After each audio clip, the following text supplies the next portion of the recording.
What makes a horror game a horror game?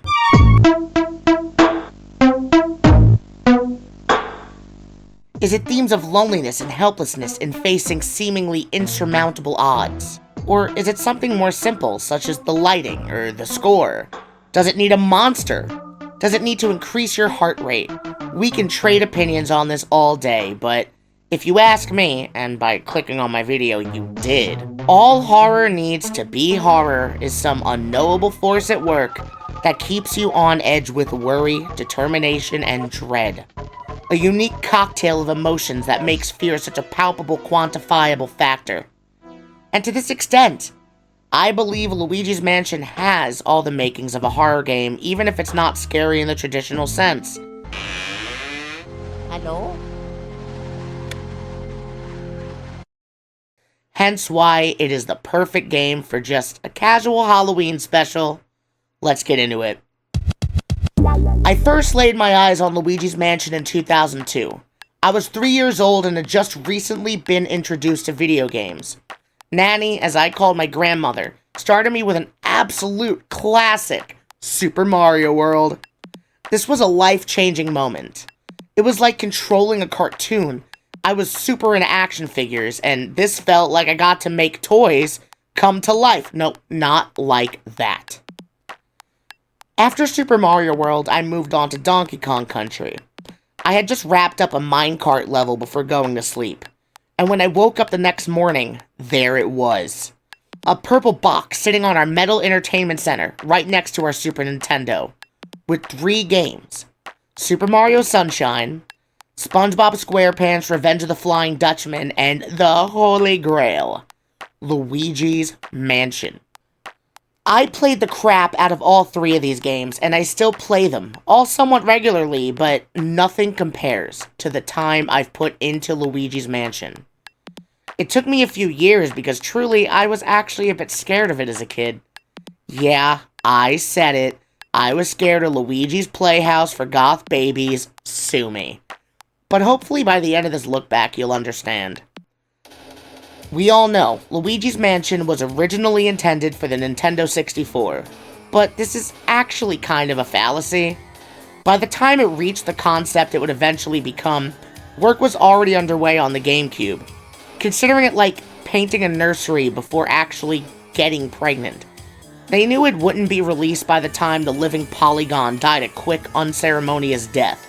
So while it may have started life during the Nintendo 64 era, it was never a Nintendo 64 game. This means Luigi's Mansion and the GameCube are twins. Conceived, grown, and born together. The console and game influenced each other's development simultaneously. Changes to the GameCube were made to support the development of Luigi's Mansion, and vice versa. They were a team, hell-bent on showing the world what the other could do. You can't have Jay without Silent Bob or Jack without Kyle, and the same is true for these 2 tech siblings. Everything was shaping up for this to change the landscape of 3D environments and gameplay as we knew it.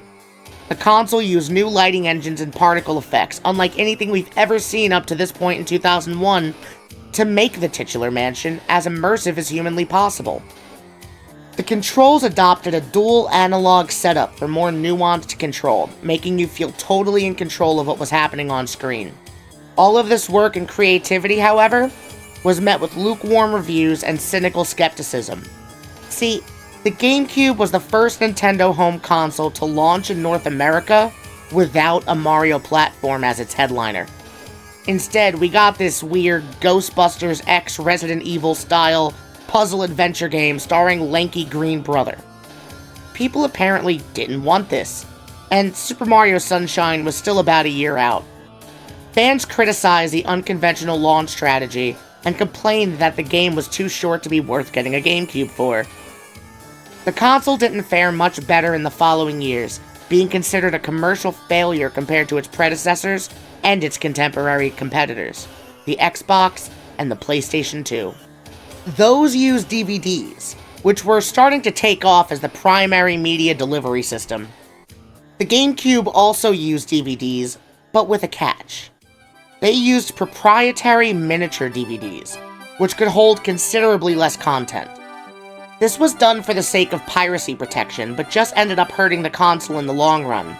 See, gaming was starting to grow up at the time, and Nintendo needed to make it clear that they were for all ages, not just children.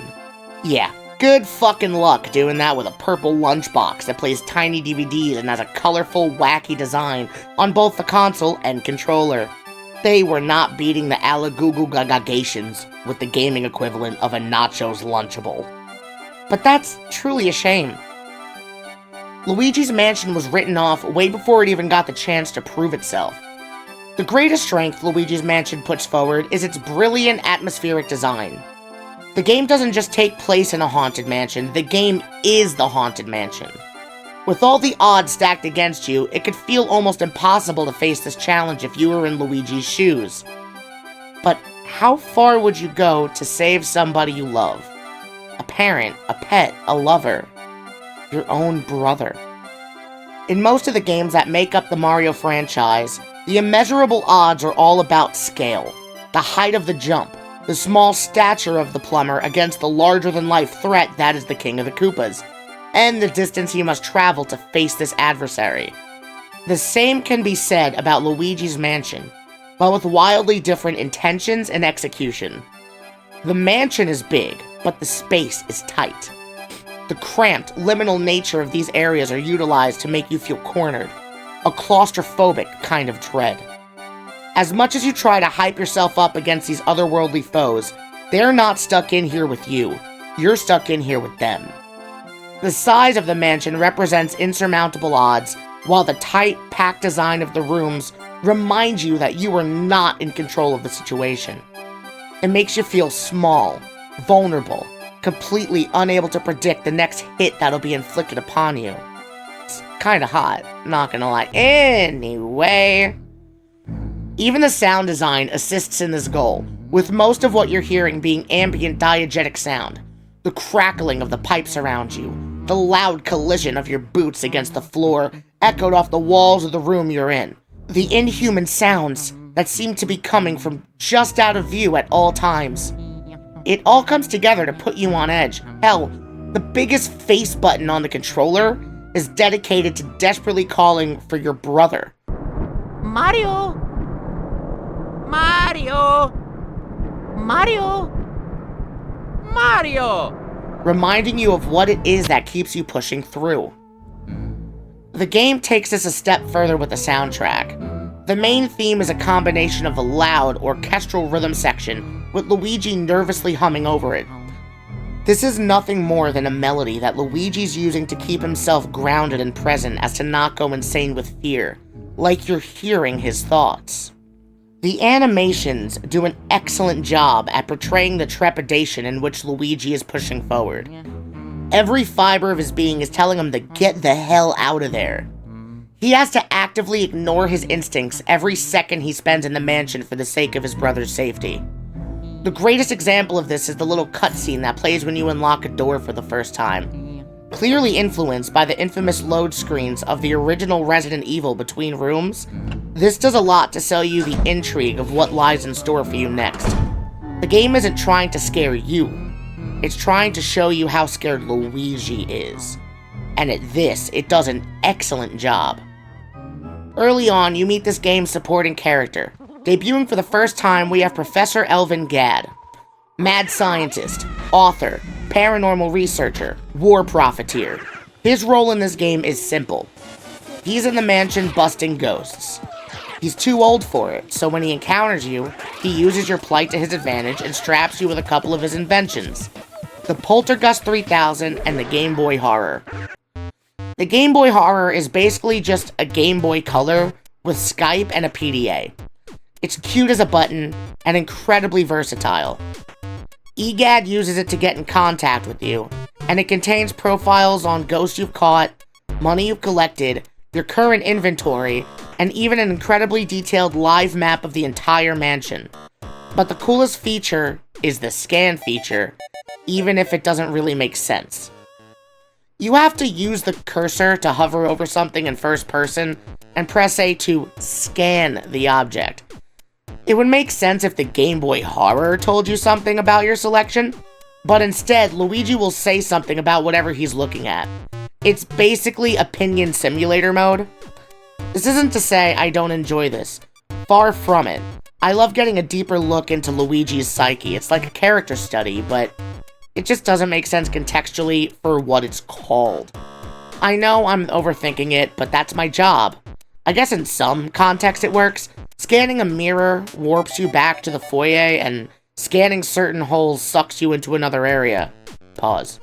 The Poltergust 3000, however, is the meat and potatoes. It's basically a copyright-safe proton pack from Ghostbusters. This is the main thing you're using throughout this game. It's used in combat, puzzles, and exploration. The three things you'll be doing the most in this game. For exploration, you can use the sucking mechanic to uncover items and enemies hidden inside objects, reveal fake doors, and even clean certain obstacles off the floor, such as piles of dust.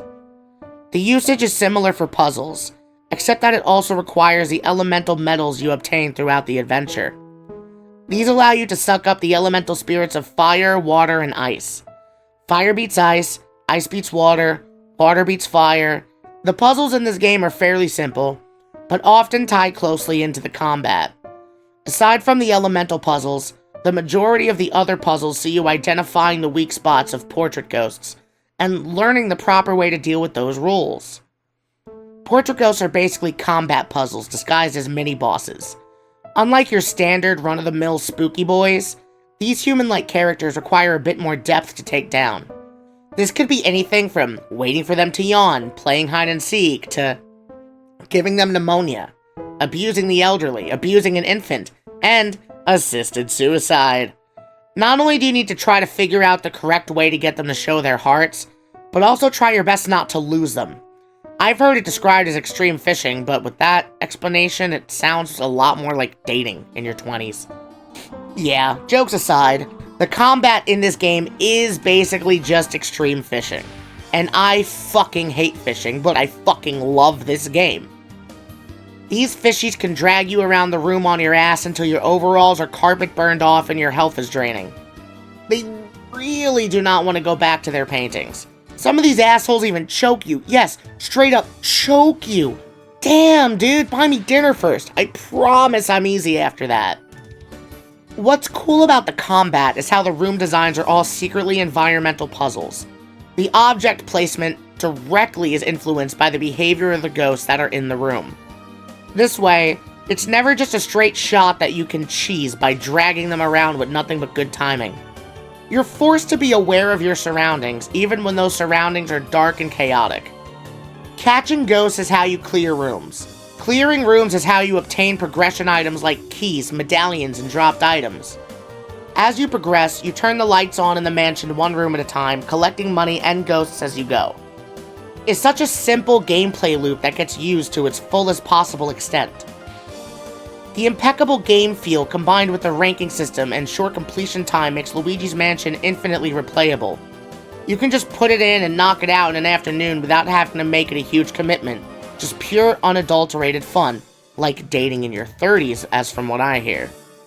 Aside from the portrait ghosts, you'll encounter some regular mooks too. These have your standard punchy boys, slightly angrier punchy boys, hungry boys, choky boys, ceiling boys, squeaky boys, speedy boys, floaty boys, and boner dudes. The speedy boys give you extra money, so make sure to look out for them, as well as listen for the sound cue that a golden squeaky boy appeared. The game is split into areas. Areas describe a stretch of the game that has you exploring new concepts in a subtly level-based structure. It's your standard fare. Unlock an area, learn a new mechanic, practice using the new mechanic, learn to integrate it into your already established moveset, face a boss, repeat. There's 4 of these areas in the game, with each one increasing in length, difficulty, and stakes. I know, it sounds lame, there's only 4 levels in the game, but it's not nearly as traditional and cut and dry as you think. Sure, the structure is tried and true, but the way these beats are executed are unlike most games, and are pretty much only explored by certain horror games. Yep, we're coming back to that now. Take Resident Evil 7, for example, my favorite horror game of all time. Second favorite if I'm willing to risk my integrity as a gamer. The game starts with you exploring the guest house, which is basically a tutorial area. Then you unlock a different area with every Baker family member you defeat, all playing on a theme inspired by a different horror genre. Starting with slasher, then creature feature, psychological horror, and finally, shitty boring movies. To me, they're basically the same game at their core, and I mean that in a loving way. Resident Evil inspired Luigi's Mansion, and therefore they've always had structure similarities, but these, to me at least, are the only ones to do it perfectly, with the big difference being the boat section in Resident Evil 7, which was swamp-ass. In Area 1 of Luigi's Mansion, you adopt to the controls and main gameplay loop. Things are kept simple. You get 3 different rooms back-to-back, all introducing a new ghost type. This is how you're taught to deal with varying threats while also being aware of your surroundings. To that last point, I love how they start you in a couple fairly open rooms and use the behaviors of the ghosts themselves to teach you how to maneuver around threats. Standard punchy boys just float up to you and absolutely rock your shit. Like, bro, look at this. They pull that shit back like Diddy. Come to think of it. A mansion full of people that randomly died, a young musician, a dude shooting pool, bodybuilder, and so much money. Guys, send help. I think I'm at a titty party and I don't feel safe. They add a second punchy boy on top in the next room, but this guy is less deliberate and a bit more reckless. He's definitely on bath salts, and we need to put him in the drunk tank so he doesn't bite off Luigi's plumber snake. Then in the next room, you add a Discord mod to the mix. He stuffs his stupid fucking face while watching all the shit go down, then cowers away after throwing banana peels on your floor. He woke up and chose violence in the most indirect way possible, but, like all chronically online gluttons, Walmart Boogie here is terrified of light, and we give him lipo. I'm fat, I promise, I'm not fat-phobic, I'm phasmophobic. This room, the wardrobe room, also gives you your opportunity for your first speedy spirit. After sucking up all the ghosts, you'll be waiting there for a hot minute in the dark, but nothing will come. It's just perpetual darkness, at which point you have 2 choices. Option 1, assume it's broken and stop playing. Option 2, fuck around with everything until something happens. Your numbered choice directly correlates with how many brain cells you have. You'll start messing around with things, and the armoire on the left will reveal the last ghost you need to capture. However, if you just so happen to check the one all the way on the right first, you'll come across a blue ghost. These look identical to gold ghosts in everything but color. They'll book it and be extremely fast and avoid you perfectly. They have the most advanced survival AI in the game and are genuinely hard to catch if you miss the brief period before they take off. If you flash them, be quick to hold R or they disappear forever. This is especially hard because the stun duration of the flashlight is directly influenced by the proximity of the light source to the enemy. And you'll be lucky to hit this thing, let alone corner it, so you better be prepared. This adds a level of strategy to repeat runs, as you'll slowly memorize the areas they're in and be more and more prepared to act. When you capture these ghosts, they'll spawn a predetermined, often substantial monetary reward. In the wardrobe room, it's just some bills and coins, but this early on, it still feels significant. And the rewards only get bigger from here. After finally clearing this room, hopefully with your reward from the Zoomy Boy, the lights come on, but no chest appears. Instead, the key spawns on top of the coat rack, forcing you to find a way to obtain it. The answer to this question is the answer to a lot of puzzles in this game. Oh, you gotta give him that huck too and spit on that thing. I'm not sorry, I think she's hilarious. Haley Welch, bring me on Talk to her. I'm funny, I swear. After clearing these 3 rooms, you're sent to the new hallway. Before entering, Gadbladder informs you that you're about to see some shit. Namely portrait ghosts, which are the game's greatest asset. This first round of ghosts have you encountering the family who presumably own the mansion you're exploring. Husband and wife, Neville and Lydia, and their spawn, Chauncey. We start with the father. He's chill, just vibes. He's a playful little guy, just super low energy and probably low testosterone. You can tell he appreciates the company and is just bullying you like a dad bullies his kids. He's wholesome and we love him. Lydia, though, we don't love so much. She doesn't even notice we're here. She's so focused on her hair that nothing else matters. Lady, if it still doesn't look good after years of working on it, it's never going to. Just try again in the next life. You can tell this marriage has failed, and while they're both to blame, she's definitely the perpetrator, because she's just so self-obsessed. I don't know. I can't imagine spending my entire afterlife brushing my hair, but maybe that makes me the narcissist for judging. You have to actually interact with the environment to reveal her weakness. By opening the curtain and letting in a draft, she'll get frustrated that it's messing up her hair. When this happens, you have to start sucking before she realizes she can just get up and close it. Smooth brain. After we've captured Lydia, we can leave the room, only to be met with...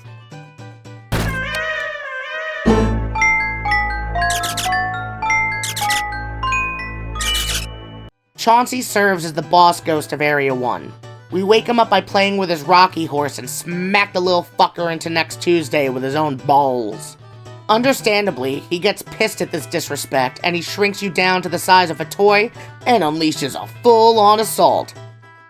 This is very easily countered. Just avoid everything until he throws a bunch of balls at you and hit him with the corporeal one. Then start consuming his soul. This section of the game does something similar to the first 3 rooms, but with the portrait ghost being the subject of these lessons. Starting with Neville, who needs no interaction to reveal his heart, then going on to Lydia, who just needs to be bamboozled by solving an environmental puzzle. You're learning a new mechanic and adding it to each new scenario you're placed into. Then with Chauncey, you're moving from interacting with the environment to finding a relationship between the environment and the target. It's brilliant in the way it teaches you its rules, trusting you to take its clues and figure it out for yourself. Upon completing each area, you're returned to EGAD's lab to process your captured specters back into paintings. Oh yeah, by the way, that's why they're called portrait ghosts, because they escaped from paintings. We're gonna talk about why this all makes 0 sense another time. Just know that this is what EGAD tells you is happening. The ghost portrificationizer captures the souls of these people and puts them on permanent display. But he's the good guy, he promises, you just gotta take his word for it. At these points in the game, you rally up all the ghosts you've caught and see what frames you got based on your performance. Then, your money gets tallied to show you how much you've made so far. After getting your results, you get sent back to the lab with the option to go to the gallery, the training room, or back to the mansion to continue exploring. The gallery is where you can view all your pretty little sentient portraits, truly works of art, really captures the existential dread, and then you can go back to the mansion to commit even more otherworldly war crimes. Area 2 finally sees you getting into the main mansion. The big heart door finally sheds its skeeter webs and lets you in, to be greeted with a long, thin hallway diverging into many paths. This is where the game starts to teach you to explore a bit and learn how to use your map properly. You never go to 2 rooms directly next to each other in this area, they're all spread around this hallway. There's even a section that has you return to the previous area. After defeating the twirling Whirlindas, you end up in the ballroom storage closet, where you let all the booze out of captivity. There's 50 of these bastards and a king.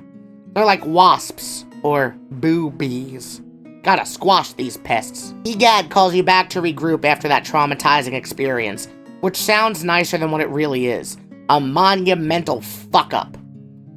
He throws shade at Luigi for letting them all out, which, go off. I don't trust him as far as he could throw the entire mansion, but he's got a point. Boos are a nuisance. They hide in dark rooms until they're cleared, and then you have to use your boo radar on your Game Boy to sniff them out. Yeah, it's got a whole-ass EMF detector that only works on boos.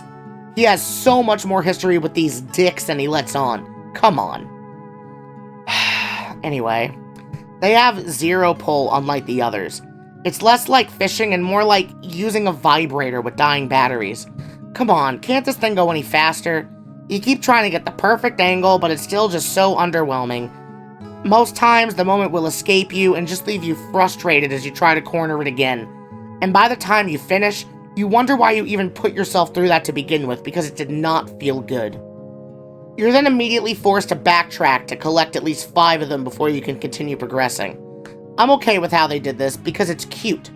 Toad is having a psychic meltdown in the washroom, and won't let you in until there's 5 less demon presences that could scold him for dropping the key down the toilet, He's adorable in this game. Another type of spirit unlocked in this area are the elemental spirits. You obtain 3 different medallions that allow the poltergust to harness the powers of the elements to expel fire, water, and ice. The former 2 of which you unlock before clearing this area, and the latter early in the next. Back to the portrait ghosts of this area. You see a lot of relationships between the spooks of the mansion. I mean, it makes sense even down to the gameplay loop, which has you exploring the relationship between the elements. First, back to the twirling whirlindas. This is one of the most hauntingly beautiful things I've ever seen in my life. Even in death, all these 2 spirits care about are each other's company. They're so intertwined with each other that they share one heart. They're eternally inseparable, forever in love. Shout out to my favorite person ever. I love you. Forever and ever, baby, and I'll find you again as space dust. Outside of these lovebirds, we have a story of unreciprocated love between the butler and Melody Pianissima. Shivers keeps rambling about his love for Melody burning with the fires of 1,000 suns or whatever. He needs to show how brightly his love for her burns until you set fire to the candles he is carrying. Jeez, I was just trying to help. Dumbass floats back to his room and stops being scared, as if his room, made almost entirely of wood, is an injury-free zone. He's so smooth-brained that he sits on the fire and burns his perineum, leaving him vulnerable to slurpage. Which, thank God he got it from us, cause this creep has Melody's key.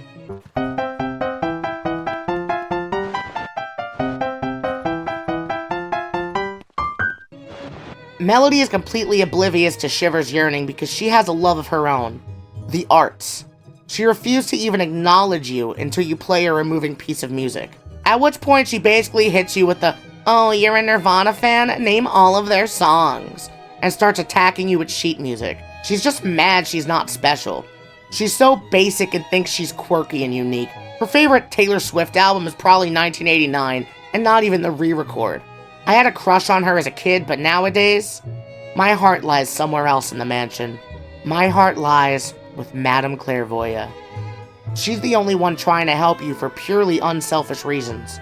She knows she's on borrowed time, and wants nothing more than to help you with the last of her power. She encourages you to bring her all of Mario's dropped items so the spirits can drip feed her exposition. Her love is the deepest love there is.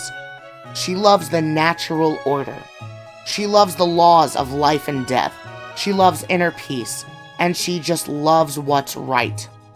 Not to mention, this woman looks 1,000 times better than Lydia at all times without even trying. I'll be forever hers, but she'll never be mine.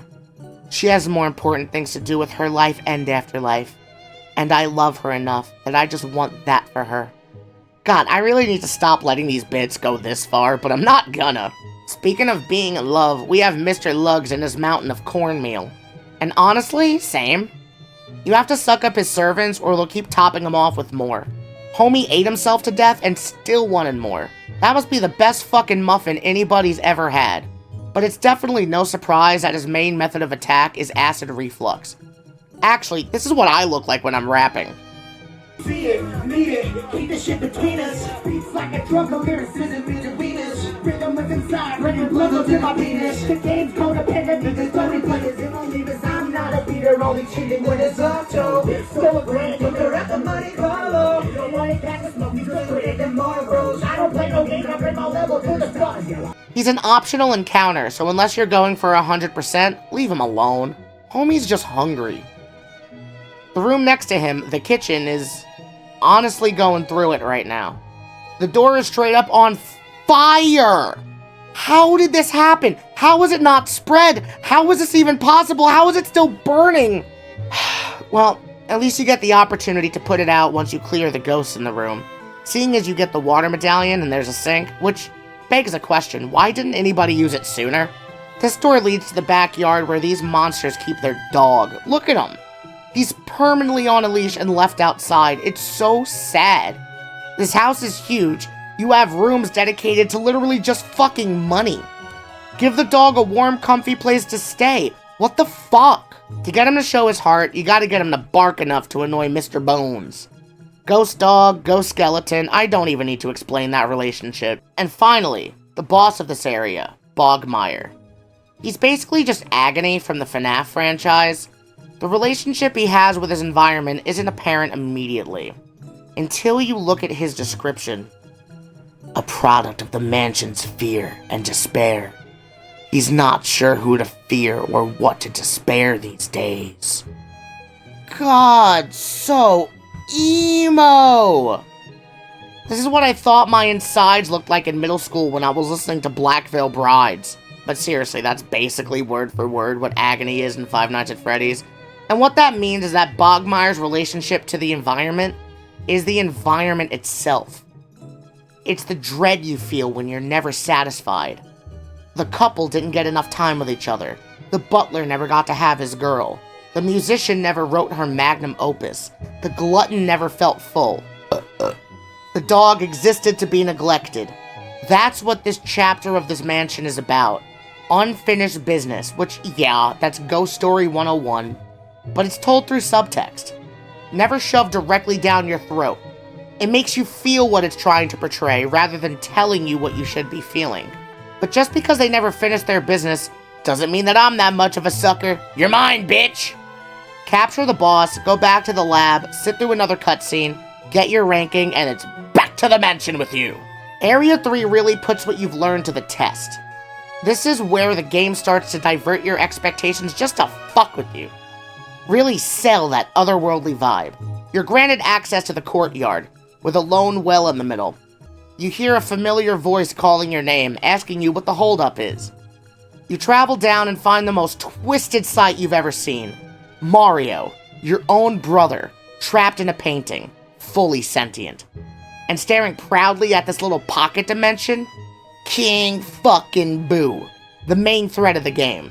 Completely unfazed, with an emotionless gaze that transcends dimensions, seemingly taunting Mario with his silence.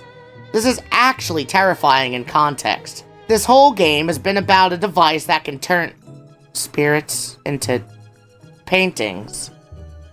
And to your dismay, apparently it can be done to the living, aka your brother, and by extension, you. Huh. There will be a theory video eventually, I promise. I can't let this all go, but this is just a retrospective, and it's already shaping up to be super long. The rest of this area is more of the same, and now you're let loose into the mansion without a hand to hold anymore. The theme of this area is Crypticism. You're aware of the stakes. If you've made it this far, you can handle yourself for the rest of this adventure. Now go forth and suck a mean one like it's mad at you! I'm just gonna run through some highlights here. I still want you to play the game for yourself if you haven't. First off, we have Biff Atlas. Kinda bold, making the first mini-boss of this area optional, but you can just walk right by him and let him do his thing. But we're not gonna do that, mainly because he reminds me of my dad. That's for not being able to name a single song I've written in the last 10 years. This is for never telling me you're proud of me. And this one is just because you're not a fucking alpha male.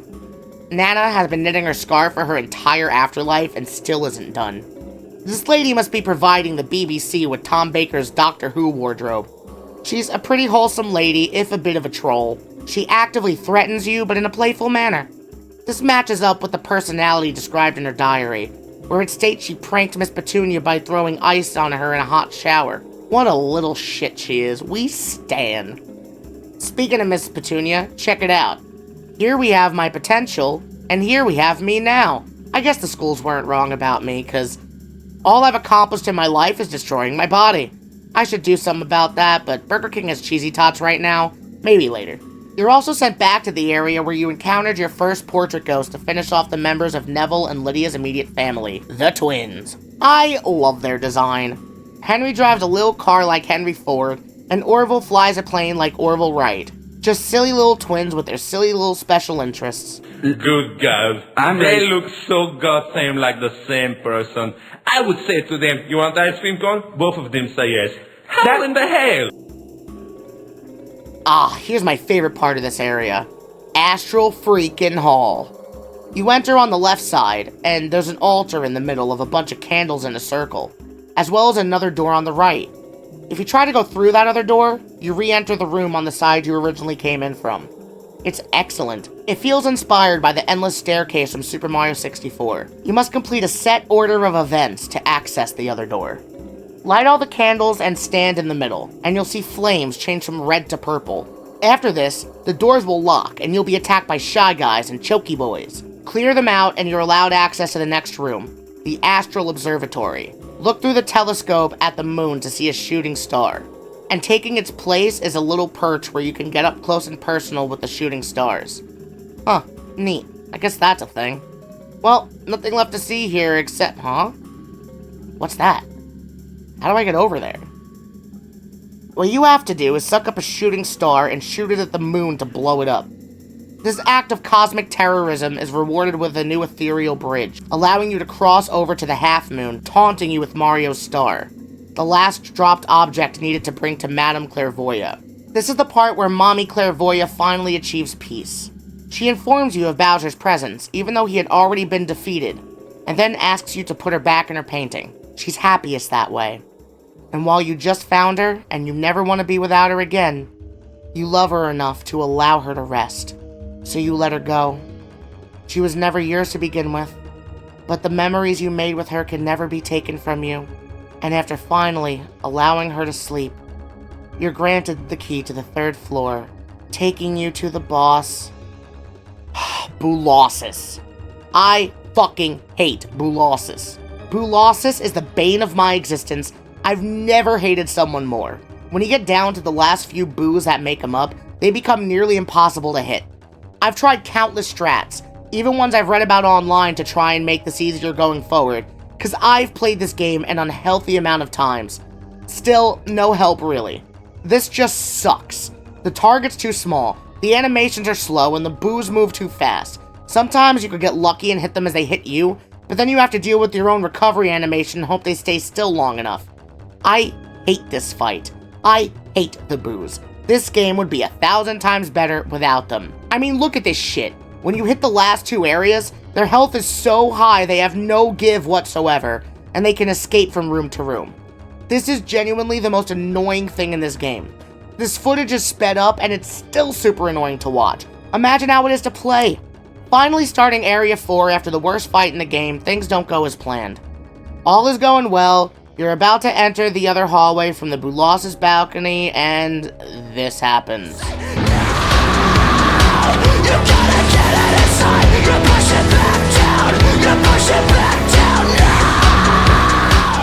Push it back down. You push it back down now. This is one of the coolest sections of the game. All the work you've done to make the mansion less hostile has now been undone. Every room has a new onslaught of spirits to attack you, and even when you finish them off, the power stays out. EGAD informs you that Uncle Grimly is the key to turning the power back on, so you gotta go find this homie in a room with mirrors, which most of the rooms fucking have. So while we're looking, we're gonna make some pit stops. There are Speedy Boys that are only available during the blackout, all of them in rooms you've cleared before.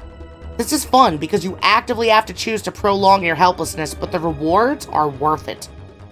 After Scrooge McDuckin all the blood money you can, finally, capture Uncle Grimly and get the key for the breaker. This turns all the power in the mansion on, allowing you to continue progressing. This area is all about the more obscure, decrepit corners of the mansion. Every room you visit is pretty much completely unfinished and unfurnished. These rooms are completely unkempt and falling apart. You got cold storage, which is just a whole freezer room with a dude who literally froze to death on purpose.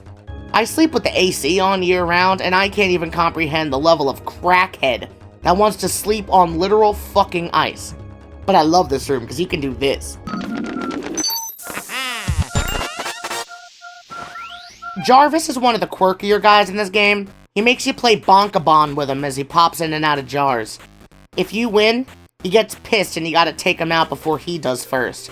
There's Soupy, who died in her sleep. The Clockwork Soldiers, who are literally just sentient toys, aka inhumane science experiments. This always freaked me out. They have full human autonomy, but are basically modded into cyborgs. Very Heisenberg, very demure. After beating them, and before finding Soupy, one of the cuter moments happens on the roof. You ride the toy lift up to the roof, and you see a bunch of Shy Guy ghosts dancing around a campfire, just having fun. I hate that I have to break up Woodstock. I wish I could just join, maybe play Wonderwall on one of Melody's guitars. The final portrait ghost before the final boss is a big one. This guy's name is Van Gore. He's a painter, and he's responsible for all the mooks. As you walk in, he's painting a treasure chest, and gives you a lecture about how his art is immortal. We prove him wrong, and he has a complete meltdown. While he's mourning the loss of his art, this is the perfect opportunity for us to finish him. Finally, after all the trouble he's caused us, we've done away with his influence. We shuck him up. The treasure chest he was painting opens on the canvas, and it voms out the key to the final boss. We get the final boo and our reward, then head down to save your brother. As long as you've collected 40 or more boos, you'll be able to access the room that King Boo is residing in. If you didn't, then this happens.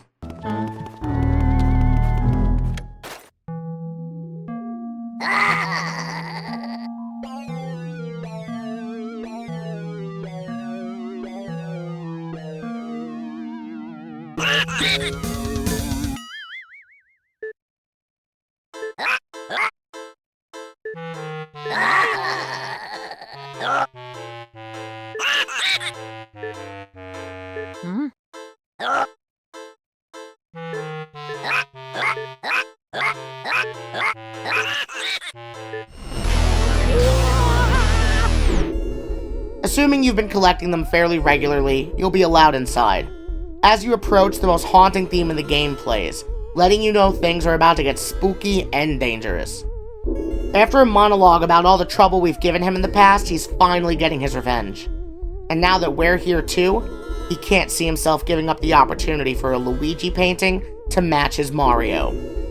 He sucks us in, as the picture changes from Mario to Bowser. We're transported to the roof. But this time, like every other boss fight, we're in a pocket dimension. And as if it couldn't get any worse, Bowser does his best superhero landing right in front of you and roars ferociously to let you know, once again, he's not stuck in here with you, you're stuck in here with him. He'll breathe fire at you, try to suck you in, stomp you, anything that this behemoth can think of. A new trick of his is to spawn spiked grenades to bowl at you. Thankfully, these can be returned to sender. You blow this fucker's head off and... Wait, King Boo comes flying out? Yeah, apparently it's just a Bowser suit, but I don't believe that for a second. I think we're seeing the original Springtrap. King Boo is possessing his own corpse. I said what I said, and we'll talk about that one day. When you blow off Bowser's head, you must drain King Boo's 500 HP down gradually, while avoiding ice attacks from Bowser's disembodied head. Eventually, he'll fly back inside, return his head, then you rinse and repeat until he's defeated. My favorite thing about this fight is when this happens. It's so silly goofy. Eventually, we finish him off and collect his crown. After one last drop off to the lab and our final score is tallied, it's time to finally save our brother. Enjoy this. It's beautiful. Oh, Mario?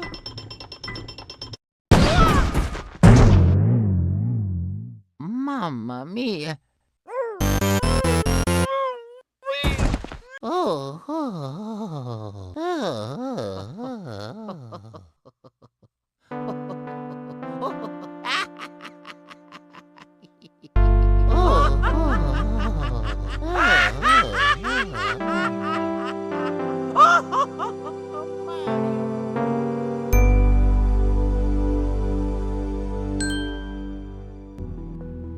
There's a lot of plot holes in this game, such as Mario's spare items, the legitimacy of the mansion, EGAD's involvement, but all of this will be gotten to, because I believe this game is telling a much darker story than it lets on, so I wouldn't necessarily call it a criticism, it's just cryptic. The only real criticisms I would levy against this game are the boos. I've talked at length about why I hate them, but I stand by it. Even after all these years, they're just awful.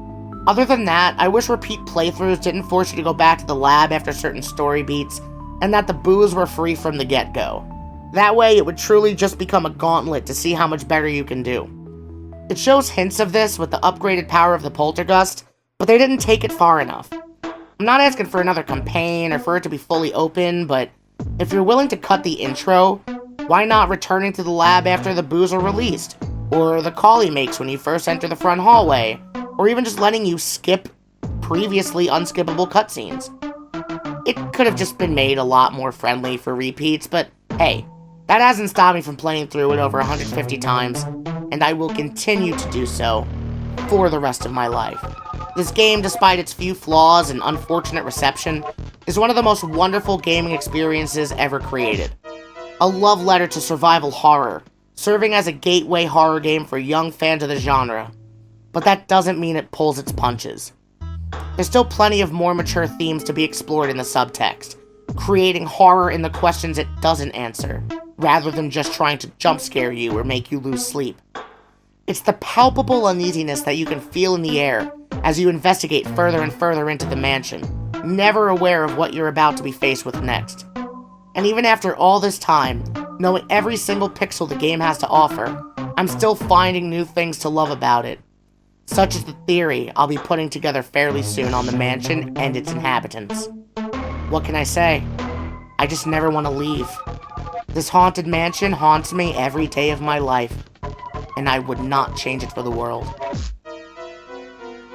Alright, ladies, gentlemen, gentlethems, and all polygonal ghostbusters of the world. Don't forget to like to ensure Mario's safety, comment to let Luigi know you're here for him, and subscribe to stay updated when we finally put Professor Elvin Gadd on trial for his crimes. Stay safe, stay hydrated, and remember, water the big plant between areas or you're not getting an S rank. Hey, yo. Yo, you got any frog coins, Mallow? Fuck you. Let's Gino whirl them bitches. Gino World!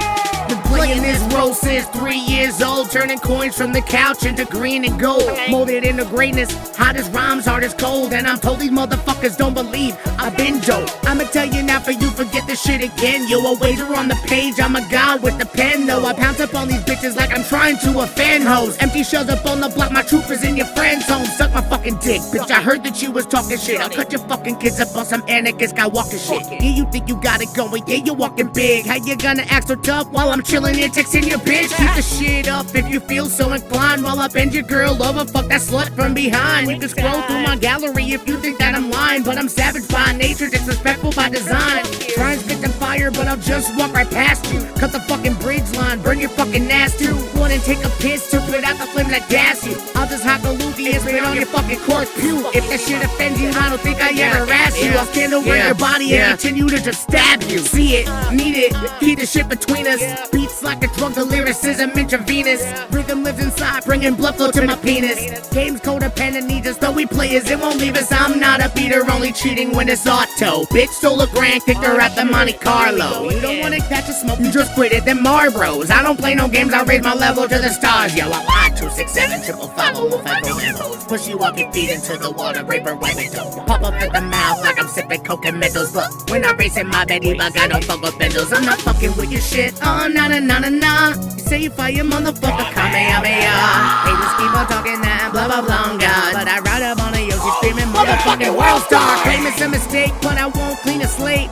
Back to the wall, shot to the face, blocks hit the waist, swing back in a race. See a motherfucker drop, stab him in his rib cage. Put a halo over him and as he's going in a body bag, I'm crouching on this bitch, here's my alien nutsack. Bitch ass Ganondorf. It is called Mario twins. They look the same. Wow. Shiggity shiggity schwarf. Guess what, idiot?